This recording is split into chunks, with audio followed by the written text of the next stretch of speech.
성도 여러분을 축복합니다.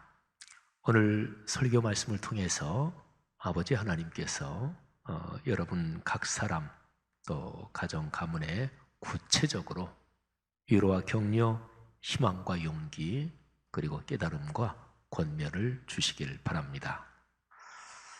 사람은 살면서 거칠고 험한 위기의 강을 건너야 할 때가 있습니다. 또는 주님께서 우리에게 약속하신 그 복된 자리에 도달하기 위해 설렘을 안고 건너야 할 기회의 강도 있습니다. 위기의 강 또는 기회의 강. 우리에게 부딪혀오는 문제들, 곧 먹고 사는 문제, 건강의 문제, 학업과 결혼과 취업과 자녀 양육 등 삶의 여정에서 끌어안고 해결해야 될 그 많은 문제들이 우리에게 물살이 새고 거친 강처럼 우리를 가로막을 때가 있습니다. 그럴 때면 우리는 그런 거친 강이 위기의 강인지 기회의 강인지 분별되지 않을 때가 많지요. 아니 어쩌면 위기인지 기회인지 분별할 필요가 없는지도 모릅니다. 그 상황을 기회로 인식하고 서로 마음과 힘을 모아 강을 건너면 기회의 강입니다. 그 상황을 불평하고 원망하며 서로 분열하고 남을 비난하면 강을 제대로 건너지 못할 테니 위기의 강이 됩니다. 우리 삶의 여정에서 건너야 할 수많은 강들은 모두 하나같이 위기의 강인 동시에 기회의 강입니다. 강을 건너는 그 도전을 어떤 시각으로 바라보느냐에 따라서 위기의 강도 되고 기회의 강도 되는 거지요. 우리가 긍정적인 마음, 창의적인 시각, 그리고 같이 연대하고 힘을 모으면 위기는 위대한 기회가 됩니다. 성도 여러분, 여러분의 삶에 다가오는 이런저런 쉽지 않은 상황이 언제나 거룩한 믿음으로 기회의 강이 되는 그런 복이 있기를 주님의 이름으로 축복합니다. 지금 우리 사회가 건너고 있는 코로나19의 강도 그렇습니다. 방역당국을 중심으로 의료진을 비롯한 일선 현장의 일꾼들과 국민 모두가 신뢰와 격려로 힘을 모은다면 이 상황은 우리 사회에 큰 기회의 강이 될 것입니다. 코로나보다 코리아가 더 강하다, 이거를 멋지게 보여주며 이겨내면 좋겠습니다. 코로나19의 상황이 기회의 강이 되게 합시다. 외국 언론들에서는 지금 한국의 방역 대응에 찬탄을 금하지 못하고 있습니다. 3월 7일 어제지요. 어제 저녁 현재 우리 한국의 코로나19 총 검사자 수가 17만 8천 명이 넘습니다. 일본하고 비교해 보면 우리나라가 얼마나 대단한지를 알 수 있습니다. 일본은 정보 공개도 투명하지 않은 상황인데요. 일본은 지난 4일 현재 총 검사자 수가 8천여 명 정도밖에 되지 않습니다. 오늘까지 해도 9천 명이 넘지 않을 거예요. 우리나라에 비하면 총 검사자 수는 일본은 20분의 1 수준이고요. 인구 대비로 계산하면 일본이 1억 2천 몇백만, 우리나라는 5천만 정도잖아요. 인구 대비로 계산하면 일본의 총 검사자 수는 우리나라에 비해서 50분의 1밖에 되지 않습니다. 미국을 비롯한 다른 나라들도 마찬가지입니다. 지금 해외 권위 있는 유수한 언론들에서 우리나라의 신속한 대응, 투명한 정보 공개, 민주사회의 분위기, 그리고 탁월한 의료 역량, 이거를 보면서 세계가 놀라고 있습니다. 여러분, 우리나라는 힘겨운 시절도 겪었지만 그런데 우리 민족은 또 우리나라는 참 대단하게 여기까지 걸어왔습니다. 2002년 월드컵의 대한민국 신화를 기억하시죠? IMF의 금모기의 기적, 다들 생생하실 것입니다. BTS와 봉준호 감독 등 수많은 창의적 한류 문화가 세계적으로 확산되고 있는 현실입니다. 우리나라는 지난 백수십 년의 근대 역사에서 사망의 음침한 골짜기를 지나는 것처럼 절박한 상황을 많이 겪었습니다. 그러나 전부 이겨내고 어쨌든 넘어서고 지금 여기에 이르렀습니다. 현재의 상황을 성공적으로 극복하도록 한국교회와 그리스도인이 마음을 모아 간절히 기도할 수 있기를 바랍니다. 지금의 어려움이 지난 후에 아마 우리 국민 각 사람은 이런 질문들을 듣게 될 것입니다. 그 어려운 시기에 당신은 어디 있었습니까? 그때 당신은 어떻게 말하고 어떻게 행동했나요? 아마 자신의 양심으로부터 이런 질문을 듣게 될 것이고 사회적 성찰로부터 이런 질문들을 듣게 될 것입니다. 그때 우리 각 사람은 어떻게 대답하게 될까요? 여러분은 어떻게 대답하실 것 같습니까? 마스크 사재기를 해서 여행이 적발되지 않고 폭리를 취한 사람은 부끄러울 것입니다. 돈은 벌었겠죠. 하지만 돈보다 더 중요한 양심의 자존감은 참으로 그때 가서 초라해질 것입니다. 후일에 코로나19와 연관하여 우리의 아이들과 후손들이 질문할 겁니다. 아버지는 그때 무슨 일을 하셨어요? 할아버지는 그때 어떻게 말하고 행동하셨어요? 여러분, 지금의 이 상황이 나중에 크고 건강한 자긍심이 되도록 그렇게 걸어가기를 주님의 이름으로 권면합니다. 성경 말씀으로 가보려고 합니다. 주전 1230년쯤 이스라엘 민족에게 건너야 할 강이 있었습니다. 요단강이었습니다. 하나님께서 약속하신 축복의 땅에 들어가려면 건너야만 하는 강이었습니다. 이스라엘 민족에게는 기회의 도전이었죠. 여러분 생각해 보세요. 위험이 부담스러우십니까? 도전이 없으면 위험도 없습니다. 그러나 기회도 없고요. 바람직한 변화와 성숙도 없습니다. 그리고 희망의 미래도 없습니다. 여호수아서가 시작되면서 바로 요단강을 건너는 이야기가 나옵니다.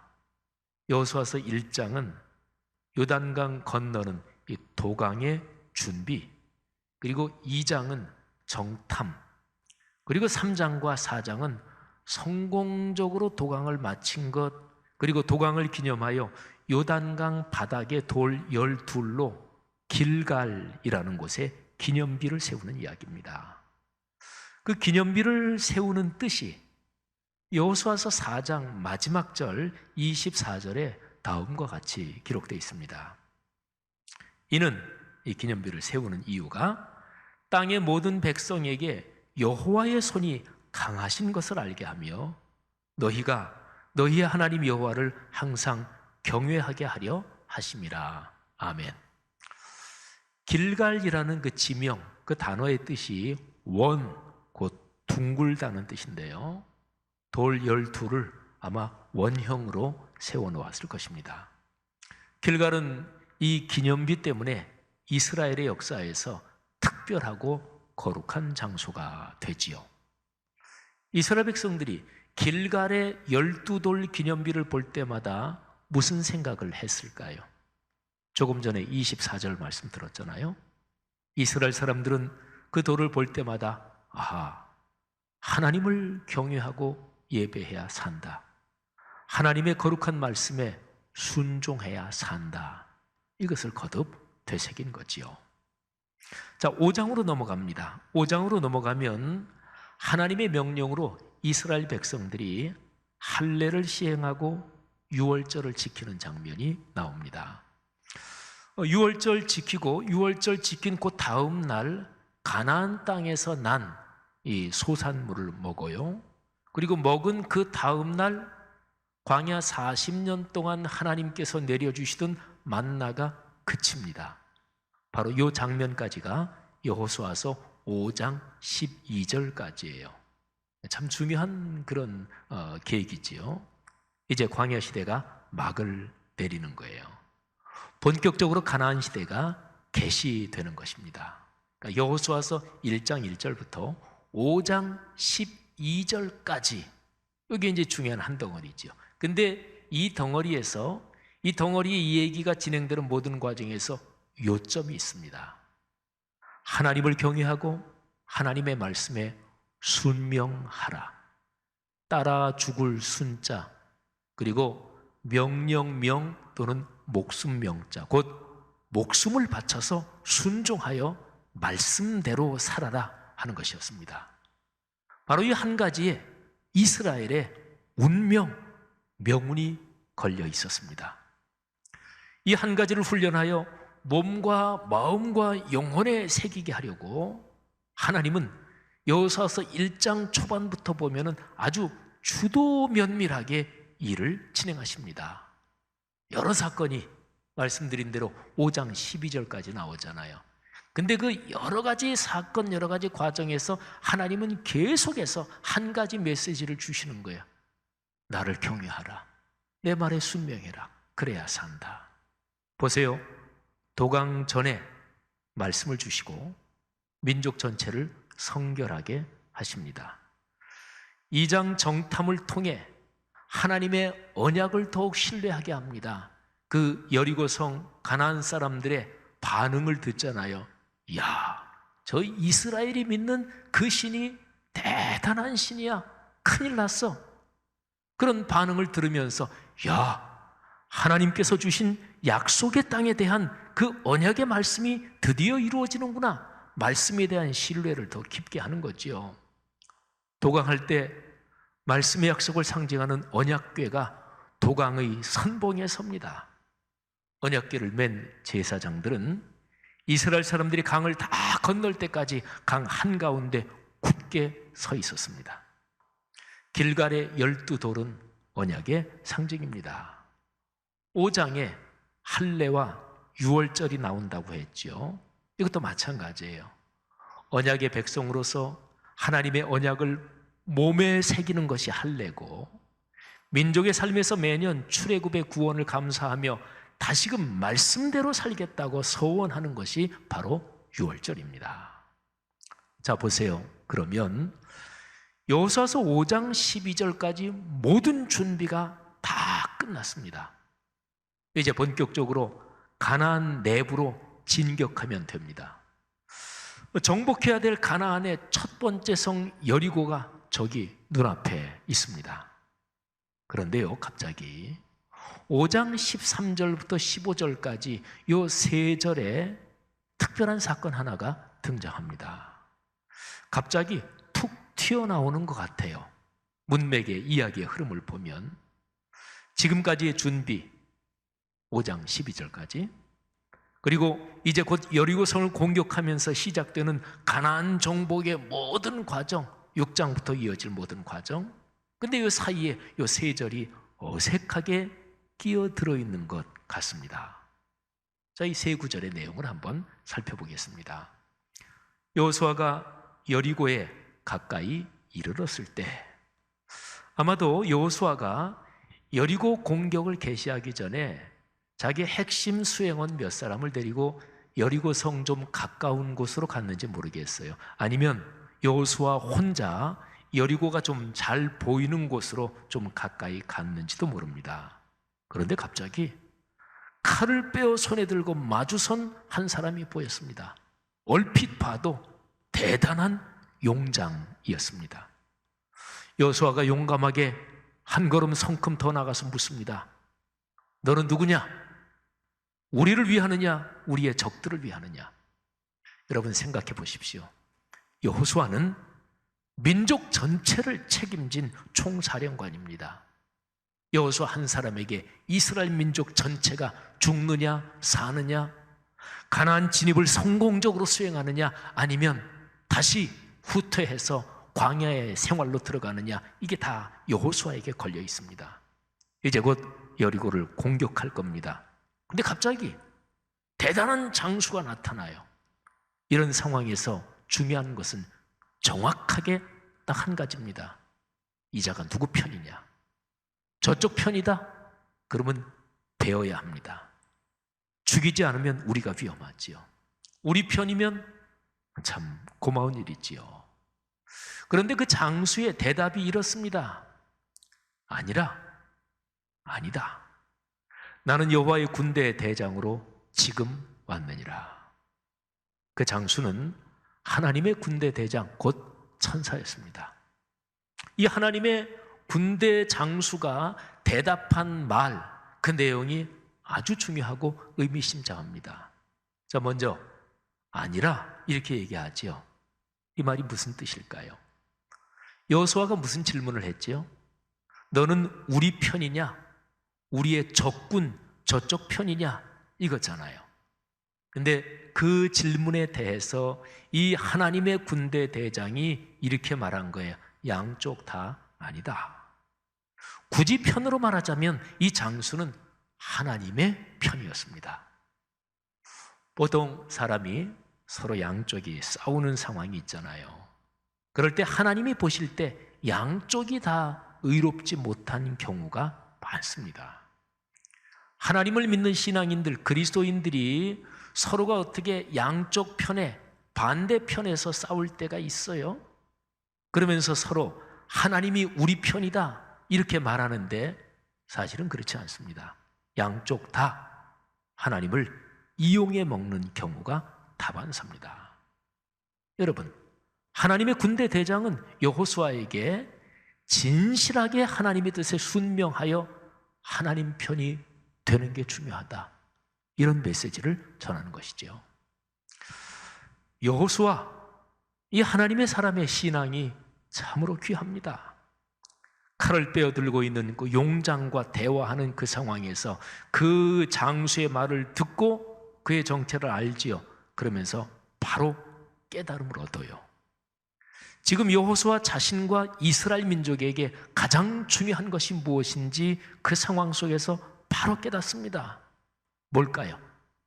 하나님의 말씀에 더욱 집중해서 하나님의 뜻에 순명하는 것, 이게 중요하다는 것을 그 즉시로 깨달아요. 전쟁에서 이겨야지요. 안 그러면 우리가 죽으니까. 가나안 정복이 성공적으로 진행돼야죠. 안 그러면 비참해지니까. 그런데 이런 일을 위해서 그 무엇보다 중요한 것이 하나님을 경외하고 그분만 예배하는 것. 그 구체적인 방법은 거룩한 말씀을 듣고 순명하는 것이다. 여호수아가 이걸 깨닫는 거예요. 그래서 여호수아가 바로 이렇게 대답합니다. 내 주여, 종에게 무슨 말씀을 하려 하시나이까? 그러니까 무슨 말씀을 하시든지 하나님의 말씀을 전해주시면 순명의 마음으로 듣고 온몸으로 목숨을 바쳐 따르겠습니다. 이런 대답이지요. 여러분, 여호수아서의 문맥을 한번 잠깐 생각해 보세요. 요 세 절이 5장의 마지막이에요. 그리고 6장으로 넘어가요. 근데 6장에 가면 하나님께서 여호수아에게 여리고 성을 공격할 작전을 지시해요. 여호수아가 근데 하나님이 지시하는 그 작전에 절대적으로 순명합니다. 여러분, 그 작전이 어떤 건지 우리 그리스도인이 다 알죠. 언약궤를 맨 제사장들을 선두로 하여 나팔을 부는 제사장 7, 그리고 침묵하면서 따르는 용사들이 여리고성을 매일 한 번씩 돕니다. 하루 한 번, 6일 동안 그렇게 하지요. 그리고 7번째 날에는 7바퀴를 돌고 일제히 소리를 쳐요. 자, 이게 작전이에요. 우리 예수 믿는 사람은 이 이야기를 잘 알기 때문에, 또 우리는 하나님의 거룩한 능력에 대한 믿음이 있으니까 이게 감동적이고 또 이게 익숙해져 있지만 한번 상식적으로 생각해 보세요. 지금 자기 민족 전체의 운명이 걸려있는 상황에서 이런 작전을 실시한다? 여기에 그대로 따른다? 어떻게 보면 망상이잖아요. 하나님의 군대 장관을, 그 대장을 여호수아가 만났던 체험이 없었다면 어쩌면 여호수아가 하나님의 그 작전 명령에 불순종했을지도, 아니면 불순종까지는 아니더라도 이렇게 저렇게 토를 달았을지도 모르는 일입니다. 하나님께서는 다시 한번 명확하게 여호수아에게 중요한 것이 무엇인지 사인을 주시고 그리고 쐐기를 박아 주시는 거지요. 요점은 하나예요. 여리고성 점령 작전, 공격 작전에서 요점은 하나입니다. 오로지 하나님만 의지해라. 그분 말씀에만 순명해라. 여호수아서 1장 1절부터 지금 5장에 이르기까지 일관되게 강조되는 내용이 있잖아요. 여호수아는 하나님의 말씀을 경청하며 그 말씀에 순명함으로써 요단강을 성공적으로 건너죠. 가나안 정복에서 넘어야 할 여리고성 정복의 과제를 훌륭하게 해내지요. 사랑하는 여러분, 한국교회와 그리스도인 여러분, 우리 사회가 코로나19의 강을 건너고 있습니다. 넘어야 할 여리고성을 저 앞에 두고 있습니다. 코로나19가 완전히 퇴치되고 상황이 종료되는, 공식 선언되는 그 시점이 말하자면 여리고성을 정복하는 시점이라고 비유할 수 있겠습니다. 이 상황에서, 현재 우리의 상황에서 대통령님을 중심으로 정치 지도자들을 비롯해서 사회 여러 집단마다 자기 성찰이 있어야 할 것입니다. 정치인들은 내가 정치인으로서 이 사회의 공복으로서 이번 코로나19에서 어떤 깨달음을 얻어야 하는지, 기업을 경영하는 CEO들은 이런 상황에서 우리 기업이 어떻게 생존하고 어떤 준비가 필요하고 앞으로 산업 구조가, 세계 경제 흐름이 어떻게 바뀔 건지 그것도 성찰해야 되고, 또 의료인들, 법조인들, 모든 사회 각 분야의 리더들, 국민 모두가 각자의 성찰이 있어야 할 것입니다. 그런데 그 성찰의 방식, 각도, 깊이는 다 저마다 다를 것입니다. 자, 그런데요, 교회와 그리스도인은 그러면 어떻습니까? 우리에게는 어떤 성찰과 깨달음이 있어야 하는 것인가요? 그 깨달음을 어떻게 삶에 새기어 행동하고 그리고 변화돼야 되나요? 오늘 우리가 묵상하는 여호수아서 5장 13절부터 15절 말씀이 우리에게 주는 가르침이 이것입니다. 이 땅의 기독교는 다시금 무섭도록 처절하게 말씀으로 돌아가야 합니다. 그래야 삽니다. 바로 말씀으로 돌아가서 하나님 앞에서 주님의 말씀을 듣는 자리, 바로 그 자리가 모든 변화와 행동의 진원지입니다. 오늘의 이 상황을 우리 한국교회의 성장 또는 한국교회의 생존을 놓고 우리 교회 편이냐, 교회를 공격하는 저쪽 편이냐, 이거를 물을 게 아닙니다. 교회와 그리스도인 각자가 얼마나 진실하게 말씀에 귀를 기울였는지 뼈아프게 성찰해야 할 때입니다. 그래야 하나님께서 하늘의 군대 장관을 필두로 거룩한 영의 힘을 우리에게 더하실 것입니다. 가슴을 저미는 진실한 회개로 거듭나며 하나님 말씀의 깊은 곳으로 용기 있게 나가는 그리스도인들이 한국 교회와 우리 사회의 희망입니다. 그리고 그런 교회들이 우리 사회의 희망을 열어갈 것입니다. 말씀 삶 공동체 성락 성결교회가 그 중심에서 걸어갔으면 좋겠습니다. 그렇게 걸어갈 것입니다. 여러분과 여러분의 자녀 후손이 그 주인공이 되시기를 바랍니다. 여러분을 축복합니다.